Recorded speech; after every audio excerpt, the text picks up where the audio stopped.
नमस्कार, आप देख रहे हैं रिपब्लिक शंखनाद और मैं हूँ आपके साथ श्वेता सिंह। इलेक्टोरल बॉन्ड को लेकर क्या-क्या अफवाहें फैल रही हैं और क्या है इसकी सच्चाई, इस विषय को लेकर आज हमारे साथ खास चर्चा में जुड़े हैं ऋषि बागरी जी। बहुत-बहुत स्वागत है ऋषि जी आपका आज शंखनाद में।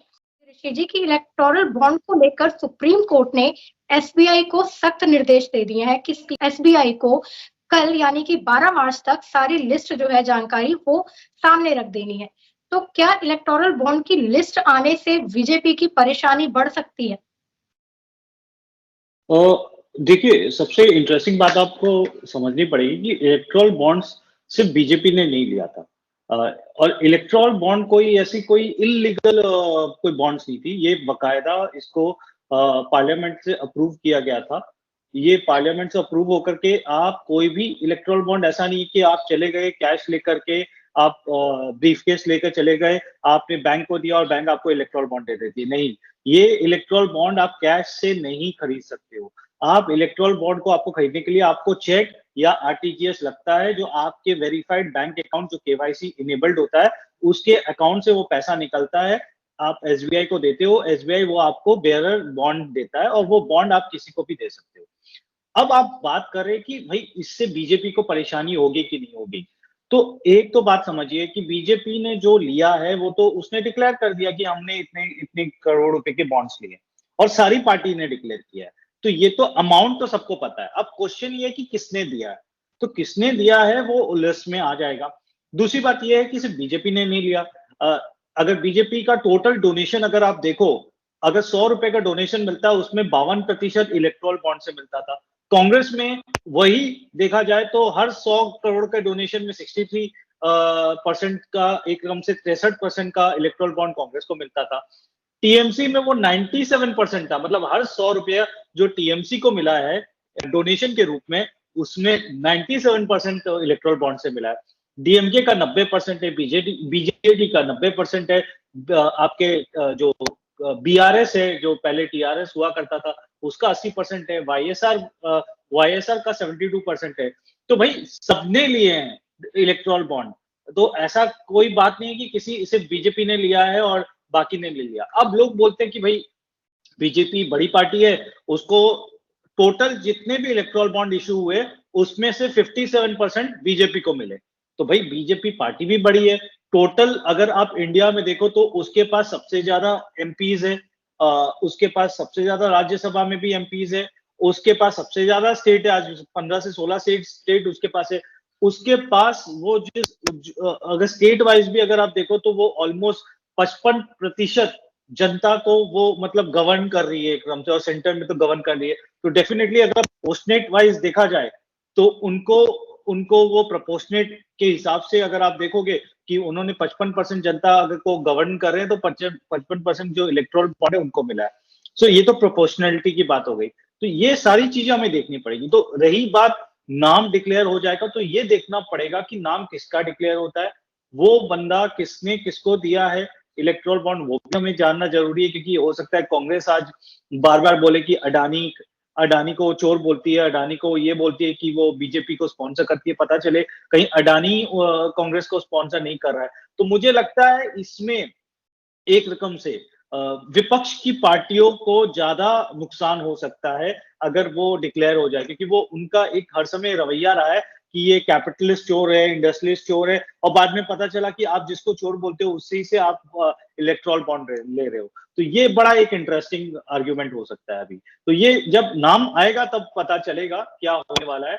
तो अभी कुछ बोलना डिफिकल्ट है, एक दो दिन में नाम आ जाएंगे तो I think this will be more interesting thing. मुझे लगता है इसमें विपक्षी पार्टी को ज्यादा नुकसान हो सकता है क्रेडिबिलिटी का, रादर देन बीजेपी, क्योंकि बीजेपी का सबको पता है कि उन्होंने इतने करोड़ रुपए के बॉन्ड लिए, उन्होंने अपने प्रॉपरली अपने ईसी को उन्होंने एक एक चीज बेसिकली इन्होंने डिक्लेयर करके रखी है। अब बाकी के लोगों को डिक्लेयर करना है किससे लिए।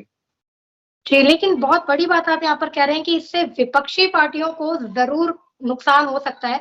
लेकिन ऋषि जी, पूरा विपक्ष इस बात को लेकर बीजेपी पर हमलावर है कि इलेक्टोरल बॉन्ड के जरिए बीजेपी ने हेरा फेरी की है। ये आरोप लगाया जा रहा है, इसकी क्या सच्चाई है? नहीं देखिए, वही तो अगर जब लिस्ट से नाम आएंगे और जब पता चलेगा तो ये भी पता चल जाएगा कि भाई हेरा फेरी किसने की है, कि बीजेपी ने की है। और आप हेरा फेरी कैसे कर सकते हो, बात समझिए आप। बीजेपी गवर्निंग पार्टी है, उसको हेरा-फेरी करने की ज़रूरत नहीं है, उसको किसी से छुपाने की ज़रूरत नहीं है। अगर आज आप जाकर के बीजेपी को डोनेशन देते हो चेक में भी, तो आपको कोई कुछ बोल नहीं सकता, क्योंकि BJP is a governing party, आपने गवर्निंग पार्टी को डोनेशन दिया है। लेकिन प्रॉब्लम कहाँ आ जाती है, आप इलेक्टोरल बॉन्ड क्यों यूज़ करते हो? इलेक्टोरल बॉन्ड आप इसलिए यूज़ करते हो, सपोज़ कीजिए मैं वेस्ट बंगाल में रहता हूँ, मैं बीजेपी का सपोर्टर हूँ, लेकिन मैं ओपनली नहीं देना चाहता हूँ बीजेपी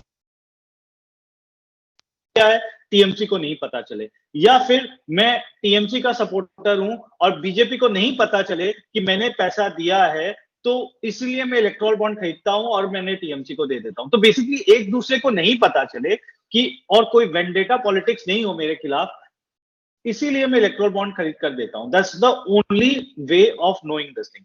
जैसे आप वोट देते हो ना, वोट देते हो तो क्या करते हो, आप वोट देते हो, आप चुपके से बटन दबाते हो, कोई देख नहीं सकता है, आपका वो सीक्रेट बैलेट का राइट है। तो वैसे ही ये सीक्रेट आप डोनेशन किसी को भी दे सकते हो।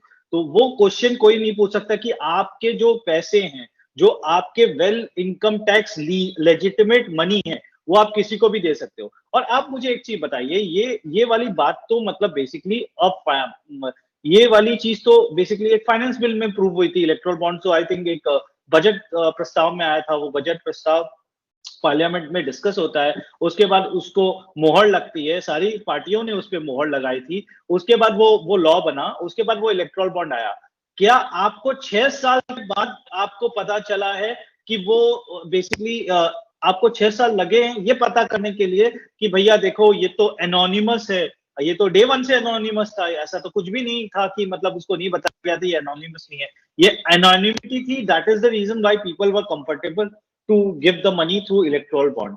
और आपको ये 6 साल लगा ये प्रूव करने के लिए कि ये एनोनिमस है, ये तो डे वन से एनोनिमस था और ये अनकॉन्स्टिट्यूशनल है। ये अनकॉन्स्टिट्यूशनल कैसे होगा आई डोंट नो, ठीक है चलिए सुप्रीम कोर्ट बेटर जानती करेगी, लेकिन अनकॉन्स्टिट्यूशनल है तो सिर्फ BJP unconstitutional everybody who has taken electoral bond. ऐसा नहीं आप बोल सकते कि सिर्फ ने इलेक्ट्रोल बॉन्ड दिया है, सारी पार्टियों ने भी इलेक्ट्रोल बॉन्ड दिया है और 80 90% तक लिया है, तो ऑब्वियसली उनको भी आंसरिंग करनी पड़ेगी। तो वो जो क्वेश्चन वो पार्टियां उठा इलेक्ट्रोल बॉन्ड फायदा हुआ है, आएगी बाहर में नाम आएंगे तब उनके भी आएंगे कि भाई इनको किसने किसने दिए हैं, तब पता कि भाई आपको मतलब टीएमसी को दिया है या कांग्रेस को किसने दिया है। कांग्रेस जिसके नाम पे वो सड़क पे बैठती है, कहीं ये पता चले कहीं उन्होंने ही उनको नहीं दे दिया है, तो बड़ी एक ऑकवर्ड सिचुएशन हो जाएगी कांग्रेस के लिए। जी बिल्कुल, लेकिन बॉन्ड किसने खरीदा और किसको दिया, इसकी सारी जानकारी, सारी डिटेल्स एक ही ब्रांच में है और एक ही जगह पर है। इसके बाद भी एसबीआई इतना लंबे समय क्यों मांग रहा था? जून तक का समय मांगा गया था। नहीं देखिए, बिकॉज ये हर रीजनल ये जो एसबीआई की रीजनल ब्रांचेस होती है उसमें इलेक्ट्रोल बॉन्ड चलती है, और हर क्वार्टर में ये 15 दिन में ये एक विंडो खुलता है, 1 से 15 तारीख का, और उस दिन ये विंडो खुलता है और उस दिन वो विंडो बेसिकली उसमें आप अपना चेक या आरटीजीएस दे करके आप इलेक्ट्रोल बॉन्ड ले सकते हो। So that is one thing which we need to understand. ऐसा कुछ नहीं है कि ये नहीं है, बट ऑब्वियसली कोलैप्स इसलिए करना डिफिकल्ट है क्योंकि आप जो एसबीआई है वो इशू कर, और वो एक बियरर चेक की तरह है, वो आप किसी भी पार्टी को दे सकते हो। एसबीआई को नहीं पता है कि आप किसके कौन से पार्टी को देने जा रहे हो वो बॉन्ड को। सो बेसिकली वो जो बॉन्ड का जो नंबर्स है पार्टी को गया है, उस पार्टी के डेटा आई है कि नहीं आई है उसको लेकर है। आप इशूअर का तो नाम तुरंत दे दो, बॉन्ड किसने उसको रिडीम किया है उसका नाम दे करके उसको क्रॉस वेरीफाई करना कि बंदे ने ये बॉन्ड दिया था और ये बॉन्ड पार्टी को मिला है, इसमें टाइम लगता है। तो का नाम निकालने में आपको टाइम, वो आप वो पूरा निकल जाएगा। प्रॉब्लम होगी आपको वो चीज निकालने के लिए कि बॉन्ड किसको गया है और वो बॉन्ड किसने भुनाया है, किसने रिडीम किया है, उसमें आपको टाइम लगेगी। That is the reason they were taking the time. List आती है इलेक्टोरल बॉन्ड की, तो क्या लगता है आपको कि किस पार्टी की सबसे ज्यादा टेंशन बढ़ सकती है? नहीं देखिए, बीजेपी ने तो जो बॉन्ड्स के जो पैसे लिए हैं वो एकदम ओपनली लिए हैं, उन्होंने डिक्लेयर भी कर दिया, तो उनको कुछ खोने का कुछ है नहीं। प्रॉब्लम होगी मुझे लगता है कांग्रेस और रीजनल पार्टीज की, क्योंकि वो लोग एंटी इलेक्टोरल बॉन्ड थे, डे वन से वो लोग इलेक्टोरल बॉन्ड को अपोज कर रहे थे, लेकिन वो इलेक्टोरल बॉन्ड ले भी रहे थे। तो आप जो चीज को अपोज कर रहे हो वो चीज आप ले भी ले रहे हो, उसका बेनिफिट भी ले रहे हो और आप उसको गालियां भी दे रहे हो। तो ये जो डुप्लीसिटी थी उस पे मुझे लगता है वहां पर वो लोग एक्सपोज होंगे, क्योंकि बीजेपी ने कभी ये डुप्लीसिटी नहीं है, वो सामने है बीजेपी का, लेकिन आपने डुप्लीसिटी दिखाई। आप अडानी को गाली देते हो, अब कल पता चले अडानी का सबसे बड़ा अगर डोनर कांग्रेस, मतलब सबसे ज्यादा कांग्रेस को अगर किसी ने पैसा दिया है वो अडानी ने दिया, तो फिर आप कहां भागोगे, कहां मुंह छुपाओगे? जस्ट इमेजिन कीजिए अगर ये पता चलती है कि कांग्रेस ने 50 करोड़ अडानी से लिया इलेक्ट्रोल बॉन्ड पे, फिर आप क्या करोगे? तो ऑब्वियसली अगर 50 करोड़ बीजेपी लेती है तो बीजेपी को कोई दिक्कत नहीं होगी, लेकिन कांग्रेस को बहुत दिक्कत होगी। तो ऑब्वियसली मुझे आज भी ये लग रहा है कि ये जो इलेक्ट्रोल बॉन्ड का जो ये है, एक रकम से ट्रैप है जो बीजेपी ने है, और कांग्रेस उस ट्रैप पे एकदम आराम से उस जाके फंस गए। अब जब उसके नाम है ना, तब मजा आएगा, बिकॉज मुझे लगता है कि पास कुछ छुपाने का नहीं है और कांग्रेस के पास बहुत कुछ छुपाने का। तो एक एक नाम जब वो पता चलेगा कि वो सारे जो वो कांग्रेस के गए हैं या टीएमसी के गए हैं या कोई रीजनल पार्टीज के गए हैं, इंटरेस्टिंग डिबेट होगा। वो डिबेट के लिए मैं वेट कर रहा हूं कि वो कब वो नाम आए। In fact I am more eager to know the names कि भाई कांग्रेस को किसने किसने दिया है, वो जानना पूरी देश के लिए जरूरी है। जी, बिल्कुल, बहुत-बहुत धन्यवाद ऋषि जी, आपने इस विषय पर चर्चा की। हमारे सभी दर्शकों का भी बहुत-बहुत धन्यवाद कि आप हमेशा हमें देखते हैं, इसी तरह देखते रहिए। शंखना।